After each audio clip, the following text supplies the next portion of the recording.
Good morning. This is John Harder addressing the TheBillionCoin community with broadcast number 159.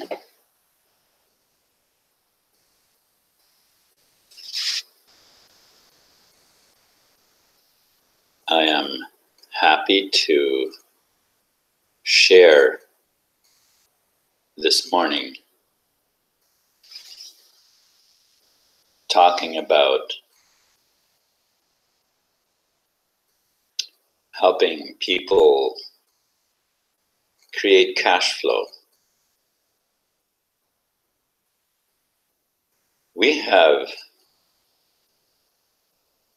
an incredibly creative mind.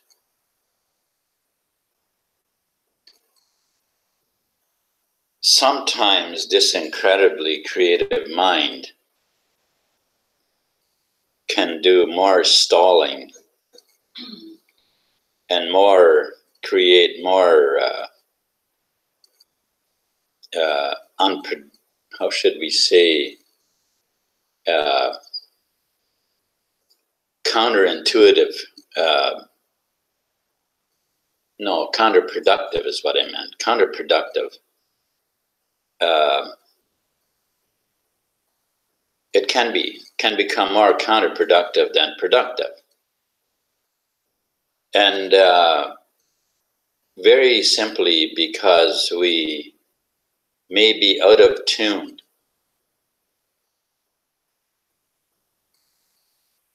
with what's really going on. Now, if you're old enough to remember the old carburetor engines, you know, you could sometimes very easily have an engine that would burn way too much fuel and have hardly any power.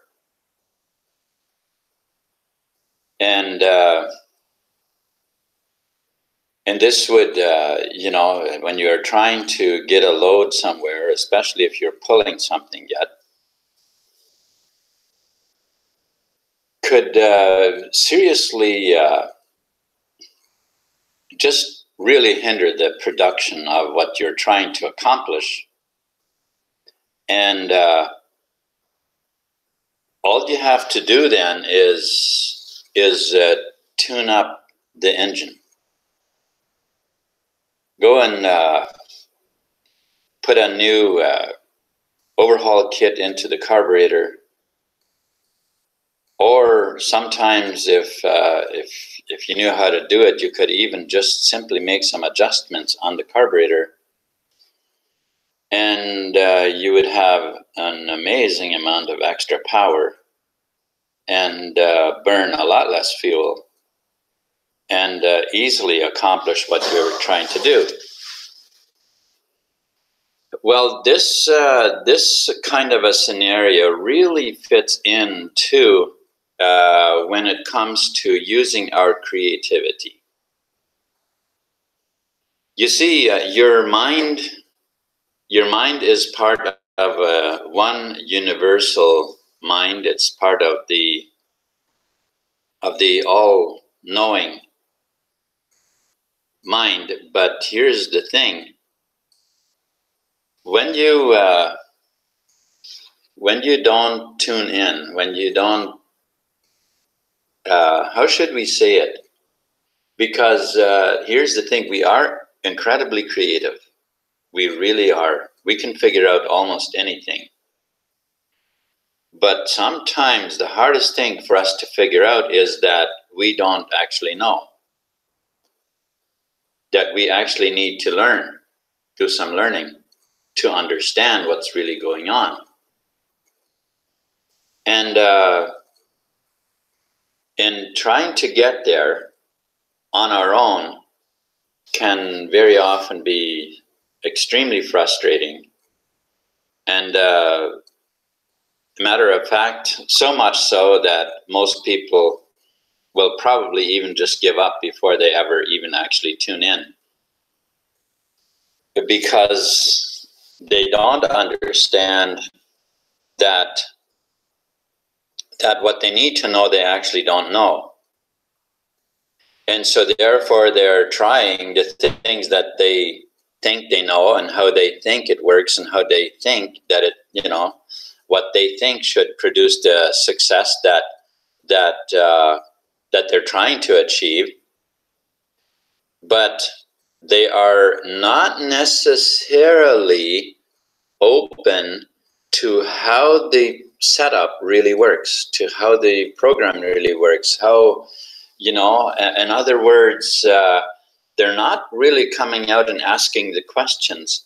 What am I not, what is there that I maybe don't understand? You know, I mean, after all, I'm very smart, you know, so why I, you know, that makes, they're going to think that I'm stupid if I start asking questions. So, I mean, obviously, if they all understand it, then I do too. So what would be holding me back? You know, I mean, I'm just as smart as they are. Matter of fact, I think I even know better than they do. Well, let your see, this is where sometimes we need to tell our little prince inside and tell him, look, you know what? Just lay down low for a bit and let's learn. Let's find out. You know, let's get to the root of this. You know, let's find out what they know that we don't. Let's find out. Maybe I just don't understand what kind of a system they have set up. Maybe there's a few things that I just don't know how to do about the system. Maybe, God forbid, I am somehow sabotaging my own success by thinking that I know everything how it works already. Could that be possible? Maybe I'm not, I just haven't been open enough to actually learn and find out how the people that are successful, how do they do it? And just simply, very plainly acknowledge to myself that maybe I'm not the smartest person in the world. Maybe I'm just as smart as everybody else, but my smartness, you know, may be in a different area. But right now, I probably need a little bit more of that in this area. So maybe it'd be good to ask some questions, or take a course, maybe. Matter of fact, let's talk about that for a little bit. If we try to just scrounge around for information for free, for some reason, it's kind of like just tinkering around on that carburetor, trying to get the engine to perform better, when you actually have no idea what to do, what you're doing. You don't have actually no idea how to tune it. And so since you have no idea what the settings should be, it's kind of hit and miss. And by the time you would finally have it figured out on your own, it's very likely that everybody else that has went and took a course, you know, to how to do it and stuff, that literally paid for it, they're making millions by the time you ever get off the ground and are done tinkering to try to get it for free. There's something about this, because when you pay, especially when you pay kick-ass money for a kick-ass course, you will make kick-ass money. If you pay a very scrounging fee, then it's going to seem like, you know, you're Well, okay, let's put it this way. It's kind of like something like a fire. You're trying to have this nice big fire in your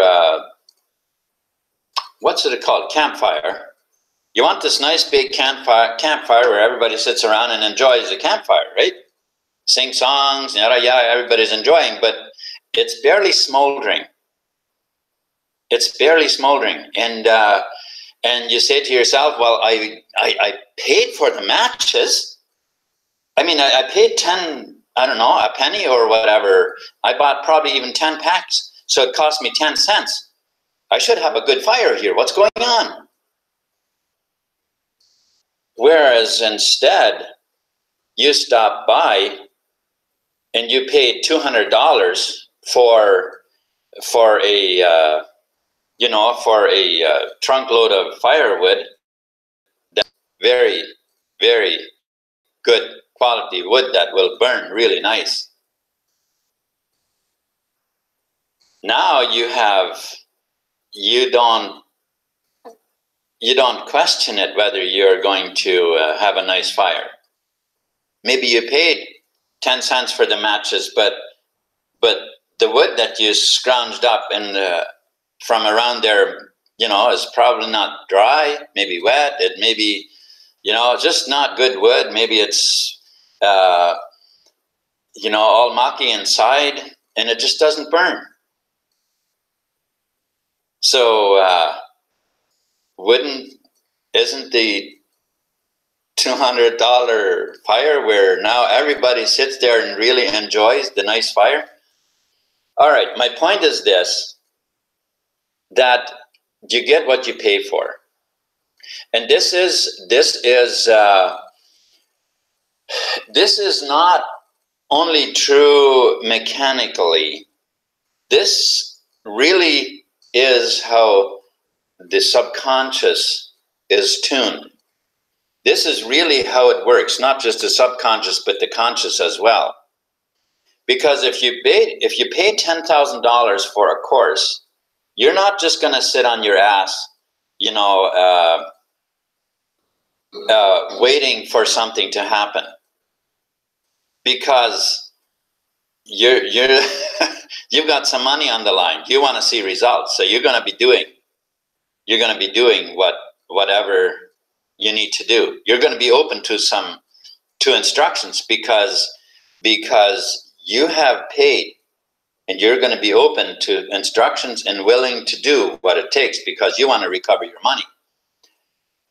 Whereas if it's, $5, well, sure, okay, that's very good information, but I got hardly anything into it. It's not a big deal if I don't really actually make any money from it. You see where I'm going with this? Folks, what I'm saying is, one of the things that I'm saying here is that the course, the cash flow coaching course, is worth far more than just 10 times of what is being charged. And here's the thing. What they're trying to do is make it very, very affordable. And this is, it's totally understandable. It's totally understandable. But we got to ask ourselves a question then. What kind of action are we taking when we are in this course? What kind of action are we actually taking? Are we taking action according to what that course is worth? Or are we taking action only according to what we paid? Only according to what we paid. See, I think that is the natural thing to do. For us to really go out there and kick butt, we have to pay a kick butt price. That's just simply the long and short of it. And I'm not saying that we can't that we can't go and and act according to what the price perhaps should be. But it's in our nature to only act according to what we've actually put into it. That's pretty much how it works. Now, what system am I talking about? What am I talking about here? I am talking about the cash flow coaching. And let me just share the screen for a bit here. Because the cash flow coaching is all about getting us to follow, as Randy calls it, once every 5 seconds, a system. Okay, so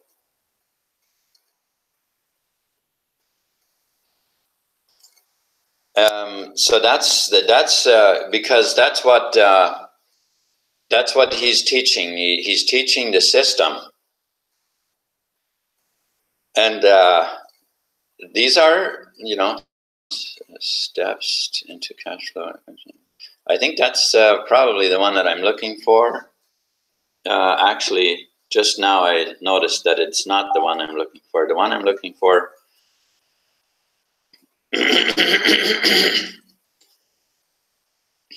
the one that I was actually looking for right now, I think, was this one here.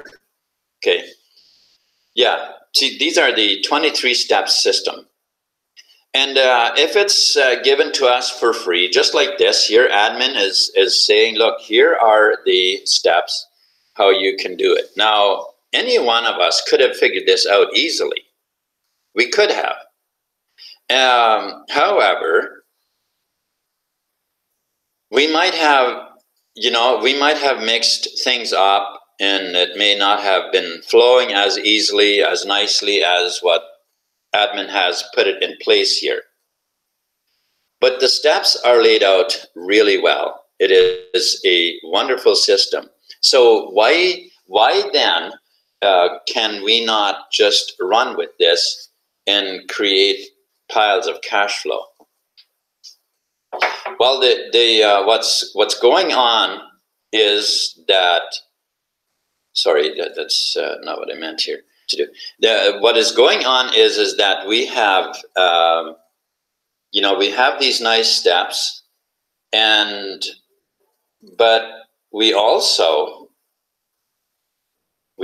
come with a lot of pre-programmed ideas and thoughts about money.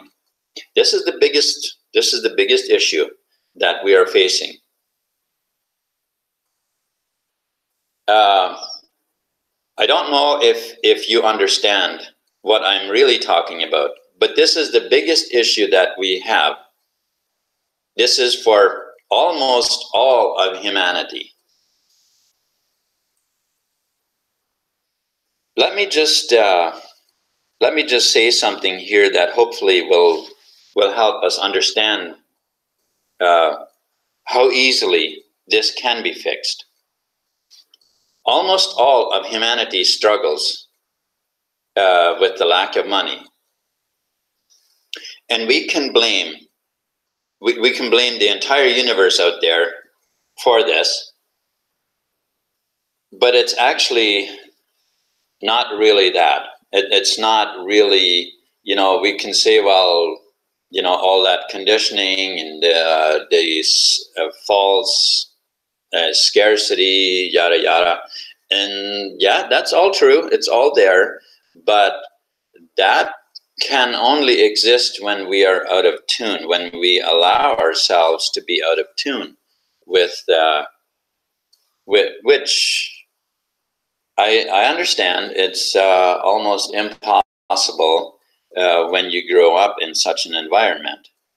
It's almost impossible not to be not to fall into the same track as where everybody else was going. But let me tell you something. If you do a little bit of research on Andrew Carnegie,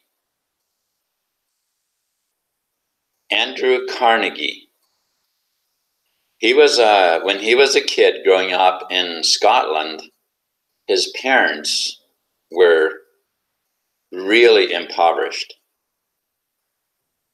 But instead of him following in that same track as a young child, he told himself, this will never happen to me. I will never be poor. I will be rich. I will always be very rich. When he became a teenager or late teens or whatever exactly it was, and he started working,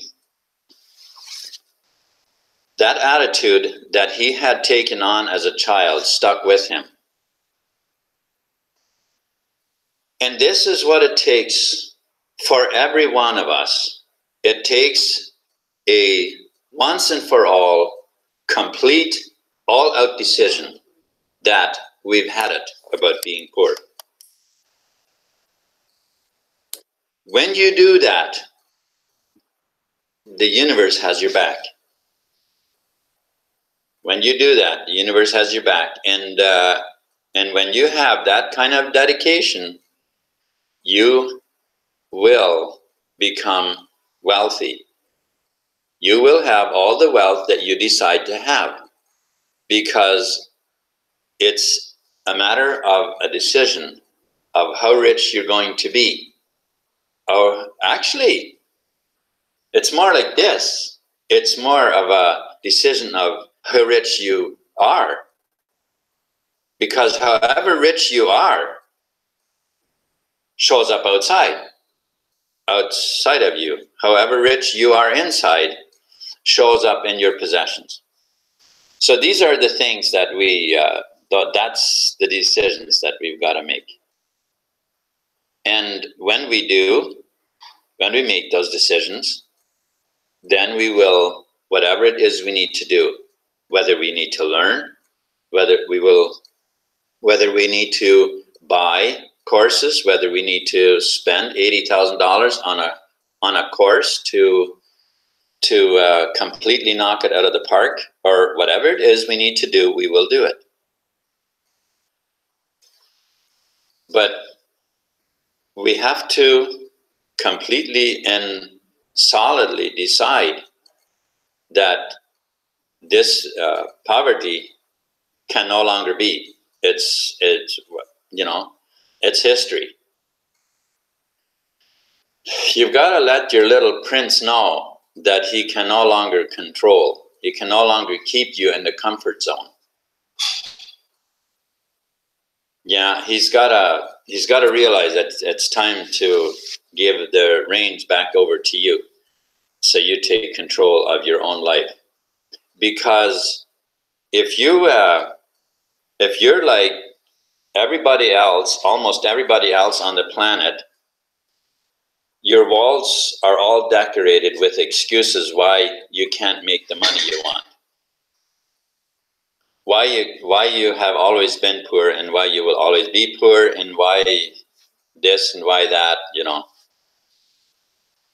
And all those decorations, they have to come down, and you gotta decorate your walls with the success that, with the wealth that you actually own. And it isn't difficult. It really isn't. But it might take some hard knocks to before. How does say again? Like I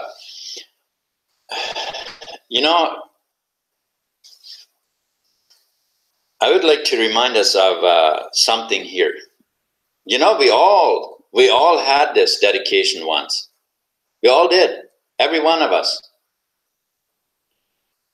Think about it. Everybody who is normal is able to walk. Well, how did you learn to walk? Well, most of us don't remember, or maybe none of us remember how we learned to walk. But we can see this in toddlers. If they give up the first time they fall down, I mean, how many toddlers would we have? How many grown-ups would we have that couldn't walk? Because they gave up when they fell down. And now that we're grown up, we fall down and we think, oh boy, this is it. Oh, no, I can't ever dare to try anything again because I failed. We must never give up. Never, ever give up. You want to be rich, then get rich. And if you think that it's bad or wrong or anything, then challenge those questions. Find out. Ask yourself, why? What's wrong with being rich? Like, I want to help people, but I'm broke. Okay, so what? Okay, so wouldn't I be able to help a lot more people if I was rich? Exactly. Exactly. So, being wealthy, having a lot of money, is a huge help to helping humanity. And right now, there is something in the world that has made it easier than ever before for us to become very wealthy. Matter of fact, it's actually extremely easy to become very wealthy. The challenge that we're facing is to wake up humanity to this idea. That's the challenge that we're facing. But we can do that. We can do it. How long have I been on?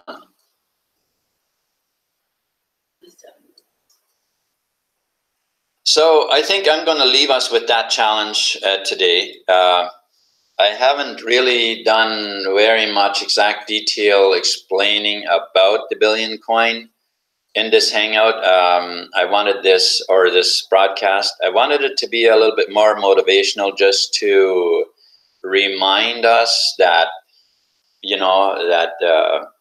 that we have plenty of opportunity. The opportunity is absolutely enormous. And if you're struggling on how to do things, then, pay the measly, tiny little $10 a week and enter the course to learn how to do a lot of those things that otherwise you just don't seem to know how to do. The thing is, we're dealing with human nature, not just with human nature of all the other people, but our own as well. And until we can get the vibrations that we're all made up of, until we can get that in tune, so that we have the attractive vibrations going, it's going to be pretty difficult. So let's tune in. Let's tune in. Thank you so much for watching this broadcast. Let's just actually see who's all on here. Diana Gordon, thank you for tuning in. I really appreciate it. Marjorie, thank you very much for moderating. And Susie Harder, thank you so much for tuning in. Ishrak, thank you also for tuning into my channel today. Appreciate it very much. And thank you, everybody. And hopefully see you tomorrow morning again. Have a wonderful, wonderful day.